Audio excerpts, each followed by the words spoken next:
வயிறு ரொம்ப வலியா இருந்ததுங்க. சாப்பிட முடியல. வாமிட் வர வந்துட்டே இருந்தது. நெஞ்ச கடிச்சிட்டே இருக்குது, புளியாம்பு வருது, இந்த அணையில் வலிக்குது. இதுக்கு என்னென்னு எனக்கு கண்டுபிடிக்க முடியலைங்கம்மா. இங்கே ஆஸ்பத்திரி போகிற அளவுக்கெல்லாம் வசதி பத்தலை. நீங்கள் இங்கே போனால் நல்லான்னு சொல்லி விட்டாங்க, அதனால் இங்கே வந்தேன் அப்படின்னாங்க. அப்புறம் ஒரு 7 நாளைக்கு 2 நாள்லேயே வலி குறைஞ்சிருச்சு. 7 நாளில் சரியாயிருங்கம்மா அப்படின்னு சொல்லிவிட்டேன். ஆனால் 7 நாள் அவங்களுக்கு சரியாக ஆகலை. 21 நாள் ஆயிடுச்சு.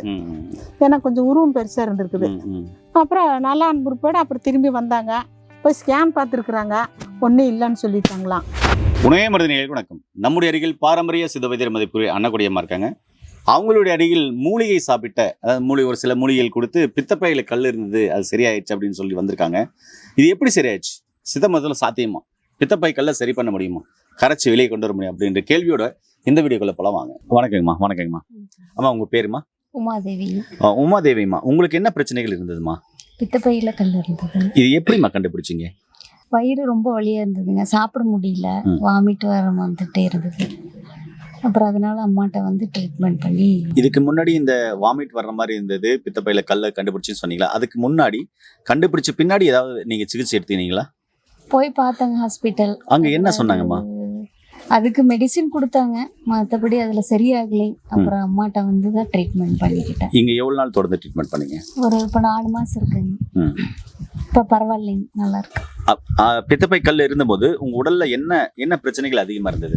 வயிறு தாங்க ரொம்ப வலி. சாப்பிட முடியல சரியா. ஜீரணம் ஆகுமா? கொஞ்சம் பசி மந்தமா ஒரு மாதிரி சாப்பிட முடியாத மாதிரி, ஃபுல்லாவே சாப்பிட முடியாத மாதிரி இருக்கும். அப்புறம் இப்போ பரவாயில்லைங்க, இப்போ நல்லா இருக்கு. நீங்க சொல்லுங்கம்மா, இவங்க என்ன பிரச்சனைக்கு வந்தாங்க? இவங்க வந்து எனக்கு நெஞ்ச கடிச்சிட்டே இருக்குது, புளியாம்பு வருது, இந்த அணையில் வலிக்குது. இதுக்கு என்னென்னு எனக்கு கண்டுபிடிக்க முடியலைங்கம்மா. இங்கே ஆஸ்பத்திரி போகிற அளவுக்கெல்லாம் வசதி பத்தலை. நீங்கள் இங்கே போனால் நல்லான்னு சொல்லி விட்டாங்க, அதனால் இங்கே வந்தேன் அப்படின்னாங்க. அது பார்த்தேன், புளிச்சு அப்படின்ட்டு ஒரு சாறு ஒன்று கொடுத்தேன். அந்த சாறு கொடுத்தா வாந்தி வரும். அந்த வாந்தி வச்சு கண்டுபிடிச்சிடும் பித்தப்பை கல் இருக்குது, கிட்னி கல் இருக்குது அப்படின்ட்டு. அப்புறம் அது வந்து ஒரு மாதிரியா நரன்னு ஒரு பசுமையாக வந்துச்சுங்க. கல் இருக்குங்கம்மா, உட்காருங்க அப்படின்னு சொல்லிட்டேன். அப்புறம் ஒரு 7 நாளைக்கு 2 நாள்லேயே வலி குறைஞ்சிருச்சு. 7 நாளில் சரியாயிருங்கம்மா அப்படின்னு சொல்லிவிட்டேன். ஆனால் 7 நாள் அவங்களுக்கு சரியாக ஆகலை. 21 நாள் ஆயிடுச்சு. ஏன்னா கொஞ்சம் உருவம் பெருசாக இருந்திருக்குது. அப்புறம் நல்லா அனுப்பிப்பாடு அப்புறம் திரும்பி வந்தாங்க. போய் ஸ்கேன் பார்த்துருக்குறாங்க, ஒன்றும் இல்லைன்னு சொல்லிட்டாங்களாம். அப்புறம் அவங்க பையன் வந்து சொன்னார், அம்மாவுக்கு இந்த மாதிரி பித்தப்பையில் கல் இருந்து சொன்னாங்க. டாக்டர் ஆப்ரேஷன் பண்ணோன்னு சொல்லிட்டு இருந்தாங்க. ஆனால் அம்மா ஆப்ரேஷன் பண்ண போகல, பயந்துக்கிட்டாங்க அப்படின்னாங்க. அவர் சரிம்மா அப்படின்ட்டு, நீங்கள் சாப்பிடுங்க, முடியலன்னு வேணால் ஆப்ரேஷன் பண்ணிக்கங்க அப்படின்ட்டு. நல்லாயிட்டுருன்னு சொல்லிட்டாங்க. நல்லா இருக்கிறாங்க இன்னைக்கு வரல. ஓகே, எதா இருந்தாலும் வந்துருவாங்க. எப்போ இந்த ஸ்கேன் எடுத்து பார்த்து? இங்கே வர்றதுக்கு முன்னாடி தாங்க, ஒரு 5 மாதம் இருக்குங்க. அப்புறம் கொஞ்சம் ரொம்ப தொந்தரவா இருந்ததுன்ட்டு அப்புறம் இங்க சொன்னாங்கன்ட்டு அப்புறம் இங்க வந்துட்டேன். அவங்க அது மெடிசின் கொடுத்தாங்க, அதுல சரியாகலைங்க. அது அப்படியே விட்டுட்டீங்க? அது இதாயிருச்சுங்க.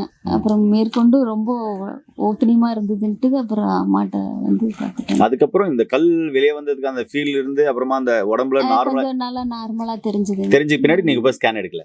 மறுபடியும் எடுக்கல, விட்டுட்டீங்க. இதுலயே நல்லா இருக்குது அப்படின்னு விட்டுட்டீங்க. ஓகே ஓகே நண்பர்களே, உங்களுக்கும் பித்தப்பையில கல் இருக்கா? இனி கவலைப்பட வேண்டாம். சித்த மருத்துவத்துல சிறப்பான சிகிச்சை இருக்கு. அம்மா சொன்ன மாதிரி சித்த மருத்துவத்துல 4448 வயதுக்கும் சிறப்பான சிகிச்சை இருக்கு. உங்க அருகில் இருக்கிற ஒரு சித்தா டாக்டர், அது எங்க இருக்கீங்களோ அங்க உங்களுக்கு பித்தப்பை கல் இருக்கா, கவலைப்பட வேண்டாம்.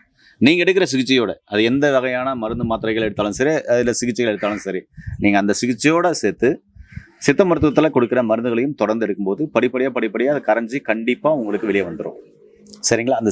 அந்த பித்தப்பை கல்லுக்கான சிம்டம்ஸ் இருக்கு இல்லையா, ஒருவேளை வயிறு வலியாக இருக்கலாம், மயக்கமாக இருக்கலாம், வாமிட் வர சென்ஸ் இருக்கலாம், இல்லை தலை சுற்றலாக இருக்கலாம், அசதிஸ் ஒரு டயர்னஸ் இருக்கலாம், ஜீரணம் ஆகாமல் இருக்கலாம். எதுவாக இருந்தாலும் சரி படிப்படியாக குறைய ஆரம்பிக்கும். அதனால் சித்த மருத்துவத்தில் அற்புதமான தீர்வு இருக்குது. உங்களுக்கும் பித்தப்பையில் கல் இருக்கா, கவலைப்பட வேண்டாம். உங்கள் அருகில் இருக்கிற ஒரு சித்தா டாக்டர் கன்சல்ட் பண்ணுங்கள். இவங்க பார்த்தீங்கன்னா மூலிகையில் மருந்துகளை எடுத்திருக்காங்க. இது மாதிரி நிறைய மூலிகை மருந்து கொடுக்குறவங்களும் இருக்காங்க. கண்டிப்பாக அவங்களையும் நீங்கள் போய் பார்க்கலாம். ஆனால் ஒரு மருத்துவரின் ஆலோசனைப்படி கண்டிப்பாக ஒரு அப்டாமல் ஸ்கேன் எடுத்து அந்த கல் எப்படி இருக்குது, எப்படிப்பட்ட சூழ்நிலை இருக்குதுன்னு பார்த்து சிகிச்சை எடுக்கிறது மிகவும் ஆரோக்கியமானது. மீண்டும் இன்னொரு அருமையான பதிவு சந்திக்கலாம். நன்றி, வணக்கம். வணக்கம்மா. வணக்கம்.